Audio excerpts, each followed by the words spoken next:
Halo teman-teman, kembali lagi bersama kita bertiga, Trio R, Rasya. Di luar Risa. Nah, di sini kita akan melakukan podcast tentang perilaku biaya dalam akuntansi manajemen, teman-teman. Nah, jadi di episode pertama ini kita bakal bahas topik penting banget nih, yaitu tentang akuntansi manajemen.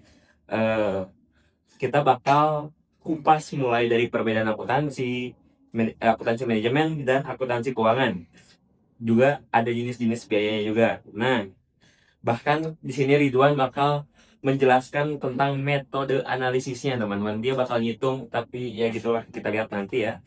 Jadi yang pertama mari terus teman-teman kita mulai lagi nih. Sebelum masuk ke poin bahasanya gitu, teman. Kita samain dulu nih persepsinya gitu. Jadi Ridwan, sebenarnya apa sih bedanya akuntansi manajemen dan akuntansi keuangan? Oke, kita mulai dari perbedaan ya teman-teman.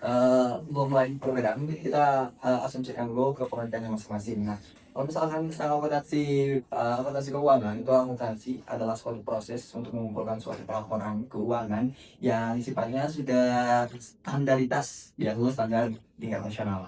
Nah, sedangkan untuk akuntansi manajemen adalah informasi atau proses pengumpulan laporan yang nantinya dilihat oleh seorang manajer perusahaan dan biasanya datanya itu di internal. Nah, secara perbedaan besarnya itu, kalau misalkan akuntansi keuangan itu standar penulisan dan juga pelaporannya itu berstandar nasional. Jadi tujuannya adalah agar baik itu investor, kreditor, pemilik perusahaan baik dan lain sebagainya itu bisa membaca keuangan suatu perusahaan. Sedangkan akuntansi manajemen yang ini itu berfokus kepada laporan untuk para manajer di perusahaan tersebut. Jadi laporannya ini laporan yang sifatnya itu untuk internal.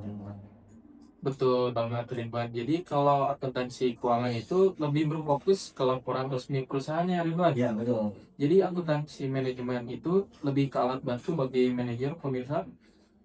Lalu untuk menganalisis kondisi bisnis, seperti saat perusahaan mau menentukan harga jual, merencanakan ekspansi, atau mencari cara supaya biaya operasional bisa lebih efisien. Nah, teman-teman itu adalah penjelasan pertamanya ya dasarnya ya. Ridwan, aku mau nanya lagi nih, boleh gak sih jelasin apa itu perilaku biaya? Oke, kita ngebahas tentang perilaku. Yang memang kita ketahui, perilaku adalah suatu tindakan ya, dan biaya berhubungan dengan keuangan. Nah, teman-teman, dalam suatu bisnis ada yang disebut dengan perilaku biaya. Perilaku biaya ini adalah biaya-biaya yang dikeluarkan ketika kita memulai suatu usaha. Nah, teman-teman bisa asumsikan kita dalam perusahaan itu ada dua gitu, biaya, ada biaya tetap dan biaya variabel. Nah, biaya tetap itu biaya yang tidak berubah walaupun baik itu penjualan dan sebagainya berubah. Sedangkan ada biaya dengan biaya variabel, artinya seperti bahan baku dan lain sebagainya. Yang mana bila mana para konsumen ataupun pembeli nantinya semakin banyak, maka seolah-olah maka akan meningkat dan juga pembelian barang bahan baku dan lain sebagainya juga meningkat. Oke, betul sekali Ridwan. Dan ini sebenarnya sangat penting ya buat bisnis ini. Karena hampir semua keputusan perusahaan itu biasanya berkaitan dengan perubahan produksi atau penjualannya. Jadi kalau kita paham bagaimana biaya berubah, perusahaan akan bisa membuat keputusan yang lebih tepat dan terarah. Nah guys, kita udah ngedengerin dari perbedaan dan sampai pengertian perilaku biaya. Sekarang kita lanjut ke jenis-jenis biayanya. Oke. Boleh dong Ridwan kita jelasin kasih tahu dong jenis-jenis biayanya apa aja gitu. Oke, kalau misalkan kita ngebagi ke dalam jenis biaya, teman-teman, jenis biaya itu kebagi dalam dua bagian nih. Yang pertama itu ada biaya tetap dan biaya variabel. Seperti katanya, biaya tetap adalah biaya yang walaupun volume pembuatan atau produksinya bertambah, tapi biayanya masih tetap segitu-gitu aja. Contohnya nih, biar lebih simpel lagi. Contohnya, kalau misalkan kita memproduksi suatu barang di suatu pabrik, nah di pabrik tersebut udah ada mesin, udah ada alat-alat yang memang udah biasa digunakan di pabrik tersebut. Nah, biasanya itu walaupun produksi semakin banyak, tetap alatnya masih sama-sama saja. Beda lagi dengan biaya variabel. Contohnya, misalkan ada peningkatan volume penjualan di perusahaan kah, dan volumenya meningkat, maka bahan baku, bahan penambah dan bahan-bahan yang dibutuhkan dan bahan habis pada waktu itu pastinya akan bertambah juga tergantung volume pembelian dari konsumen itu sendiri, teman-teman. Oke, mungkin saya bantu analogikan. Jadi, misalkan perusahaan memproduksi 100 unit atau bahkan sampai 1000 unit. Jadi selama masih dalam kapasitas yang sama, biaya seperti sewa gedung biasanya tetap sama setiap bulannya, teman-teman gitu. Oke, kita udah ngedenger penjelasan biaya biaya tetap dan biaya tetap dan biaya variabel dari Ridwan dan Reja. Terus aku juga kayaknya ada satu lagi deh yang lupa ya, itu kayak biaya campuran. Biaya campuran itu apa sih? Boleh tahu gak? Kalau misalkan biaya campuran itu biaya yang datang misalkan dari gaji sales ataupun gaji marketing teman-teman. Nah, kenapa biaya ini ada? Karena biasanya kalau misalkan marketing udah melewati target yang udah ditentukan oleh perusahaan, biasanya dapat komisi ataupun bonus. Artinya biaya yang harus dikeluarkan oleh perusahaan terhadap karyawan ini terus meningkat. Karena biaya yang diterima itu bukan cuma sekedar gaji pokok, tapi gaji, komisi ataupun bonus yang didapatkan oleh seorang marketing ataupun pemasaran, karena biasanya mendapatkan penjualan yang lebih banyak dibandingkan hari-hari sebelumnya. Oke, jadi contoh yang sering kita temui itu gaji sales ya. Biasanya ada gaji yang tetap setiap bulannya. Tapi juga ada yang komisi berdasarkan jumlah penjualannya. Jadi di dalam satu biaya itu ada unsur tetap dan unsur yang berubah-ubah. Nah, jadi gitu guys, penjelasan tentang biaya-biaya, jenis-jenis biaya, ya kayak biaya variabel, biaya tetap, sama biaya campuran. Kita bakal lanjut ke faktor yang mempengaruhi perilaku biaya.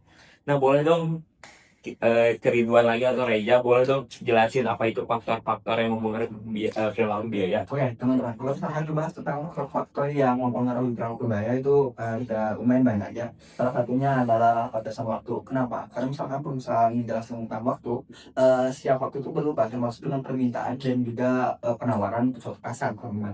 Yang kedua juga ada yang dalam jangka dalam jangka pendek ada biaya tetap dan biaya variabel.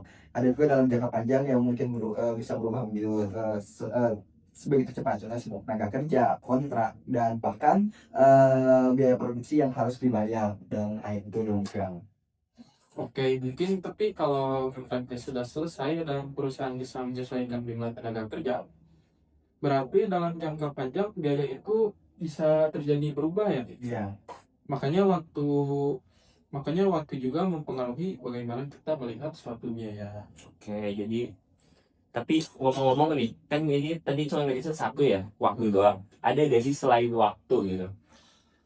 Ada. Apa itu? Pengen tahu. Selain waktu juga tenaga kerja, ada yang memang faktor yang memang mempengaruhi perilaku biaya, contohnya seperti keadaan dan keadaan lingkungan dan lain sebagainya tempat alokasi. Nah, itu mengaruhi juga dengan faktor biaya. Kenapa? Karena biasanya kalau daerah-daerah yang memang dekat dengan keramaian dan lain sebagainya, itu tuh akan berperilaku juga dengan peningkatan harga, sama seperti daerah-daerah atau lokasi-lokasi yang memang notabene dekat dengan kota dan lain sebagainya, itu akan berpengaruh juga terhadap perilaku biaya juga, teman-teman. Oke, makanya dalam sistem activity based costing atau PBC, perusahaan tidak hanya melihat jumlah bit produksi saja, akan tetapi juga aktivitas lain yang bisa mempengaruhi biayanya tersebut. Oke teman-teman, kita udah selesai apa sih ngebahas tentang faktor ya. Oh ini harusnya ini yang selanjutnya harusnya ini di awal dong. Ini harusnya pertanyaan di awal teman-teman, tapi maaf lupa ya. Jadi kenapa kita harus paham perilaku biaya? Ini harusnya di awal teman-teman, cuman karena ada kesalahan gitu ya. Jadi saya lupa menanyakan pertama kali. Jadi boleh dong dijawab sama kakak Ridwan dan kakak Eja. Oke, kenapa kita harus bisa apa namanya?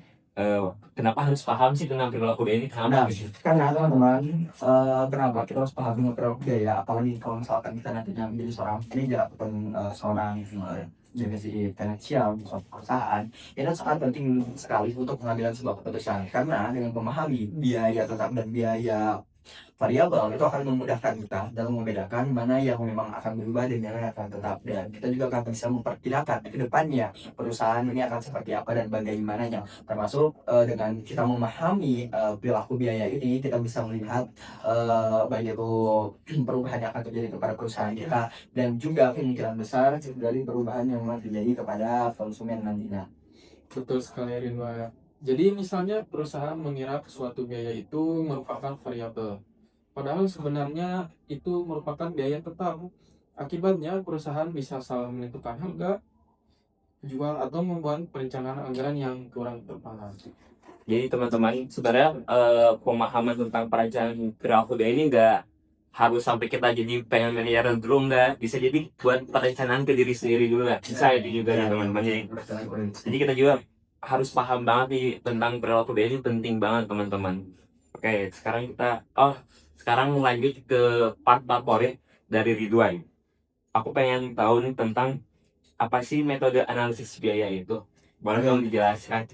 Oke, untuk metode analisis biaya itu yang pertama itu ada metode tinggi rendah, ada metode gaji tinggi, dan ada metode biaya penghitungan variabel dan juga tetap. Nah teman-teman, kalau misalnya teman-teman mau lihat versi yang lebih lengkapnya lagi, ini harus ditulis di board. Tapi kalau teman-teman mau lebih tahu lebih dalam, teman-teman bisa searching di Google atau lain sebagainya. Dan ini itu sebenarnya mudah banget, teman-teman tinggal mengklasifikasikan mana biaya tetap, mana biaya variabelnya. Setelah itu teman-teman tinggal perhitungkan dengan jumlah mos ataupun, sebentar teman-teman aku lihat dulu contoh dari. Nah, ini biaya per unit. Jadi teman-teman tinggal cari biaya variabel per unit. Artinya biaya variabel per unit itu teman-teman klasifikasikan dulu. Misalkan teman-teman beli air 3 kilo. Misalkan teman-teman beli barang seperti buah 5 kg. Dan isinya bukan 5 kg tapi 1 kg harga per unitnya, teman-teman.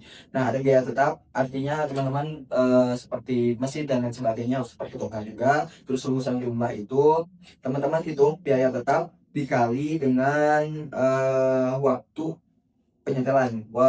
Biaya tetap di dalam kurung biaya variabel kali waktu penyetelan. Dan jika udah nanti kalau udah dikalikan, maka teman-teman akan mendapatkan nilai biaya yang dikeluarkan di tahun tersebut ataupun di waktu tersebut.